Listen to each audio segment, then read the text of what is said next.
Welcome back everyone, my name is Ember, and today we are continuing our One Piece journey with volume 36.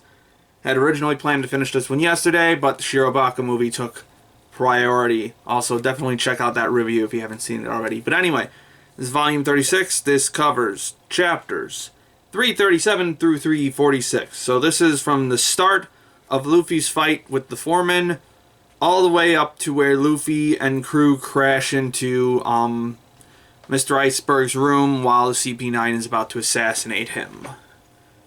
So, a lot of info in this one. Definitely a lot of info. So I guess there's really two sections to this volume. There's like the fight, Luffy's fight, and then like the post-fight at the beginning. And it's basically just a lead up to the showdown inside Iceberg's mansion, and that being the second half. So we get confirmation from Robin that it was in fact her who was in Mr. Iceberg's room. It didn't necessarily say that she was the one who shot him. And from her general attitude later, it seems like she might not have been. She was just there as support, it looks like. But either way, she definitely let him get shot. So that she is 100% complicit in what was going on. So Robin is a little bad girl. No, shame. But yeah, definitely saw that one kind of coming.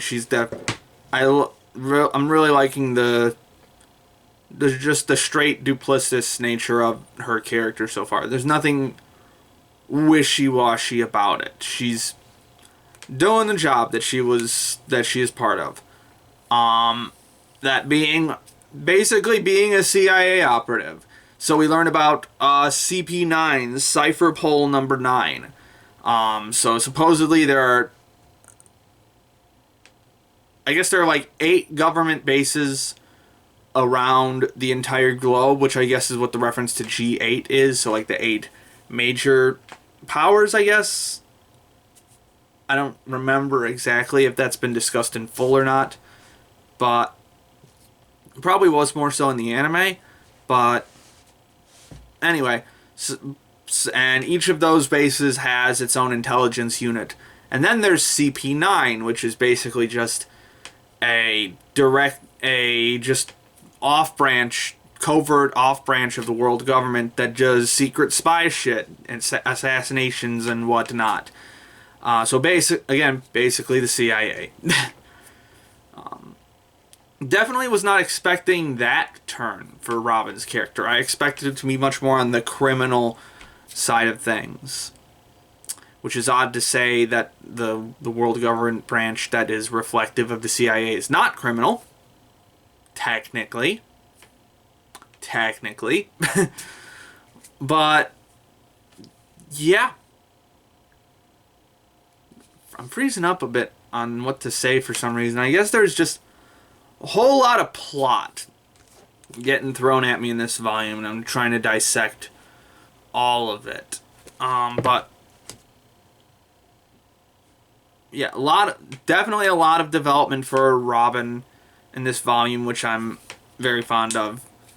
And apparently, like, we've already established that she's one of the few people who can read the poneglyphs, but that takes on a whole new meaning when we find out that the poneglyphs are the language required to read for the activation and construction of the ancient weapons of the world, because that Pluton weapon, which we first heard about back in Alabasta, is rearing its head again. Turns out that Mr. Iceberg had a blueprint for it, and that it's an ancient weapon from the past world. And CP9 wants to get their hands on it, which definitely makes sense. And they're definitely framing it as a government branch would frame it. Like, this is for the better, this is for the greater good, this is for the betterment of the world. We're going to eliminate pirates with it.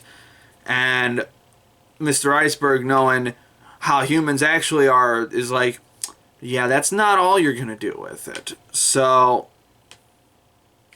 it's not a conflict that I haven't seen before, but it is very well executed here, and I'm really digging this covert spy shit and stuff.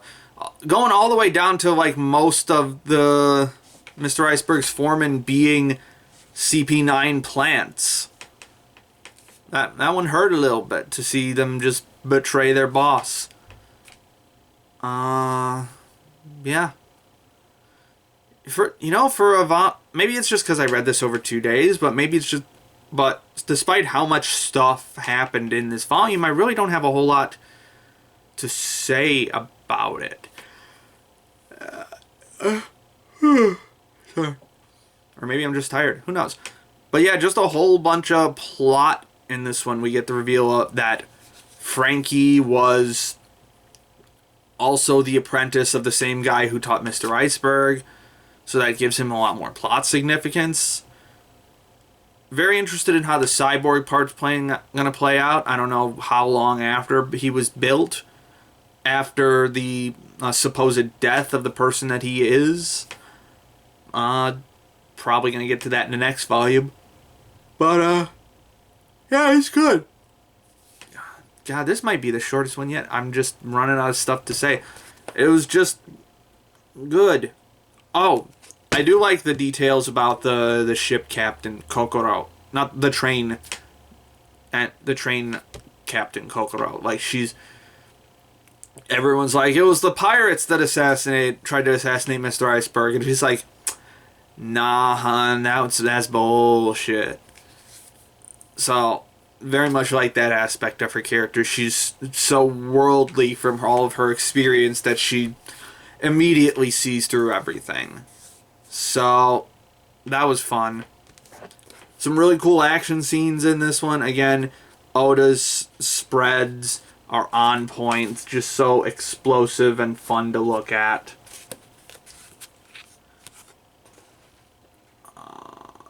New Devil Fruit power. We got the Door Fruit. I like these these surprisingly simple powers that are also so very unique. Just being able to create a door out of any wall. That's kind of cool. Yeah, I'm just running out of stuff to say, so I think I'm just going to call it here. Hopefully I didn't miss anything important. Yeah. Good fighting. Lots of plot. It's just good stuff. Very interested in seeing where Robin goes from here.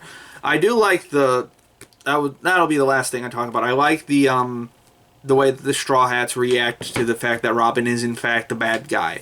Like, Luffy really doesn't believe it at first, but once he's presented with evidence, like once he hears that it was definitely Robin, he's like, well, now we gotta catch her and make her fucking talk.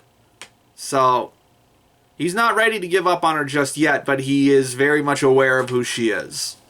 So, I very much liked that part. But I think that's about all I have to say on this volume. God damn, sorry I'm cutting it a little short. I don't know why I'm so tired. But, yeah, that's really all I have to say. I hope I'm not running out of stuff to say about One Piece. I'm sure I won't, but in any case, be sure to like and subscribe if you like this video and you want to see more. Leave a comment down below in case I missed anything, because I read this over 2 days and maybe it just slipped through my brain. But in any case, my name is Ember, and I'll see you next time.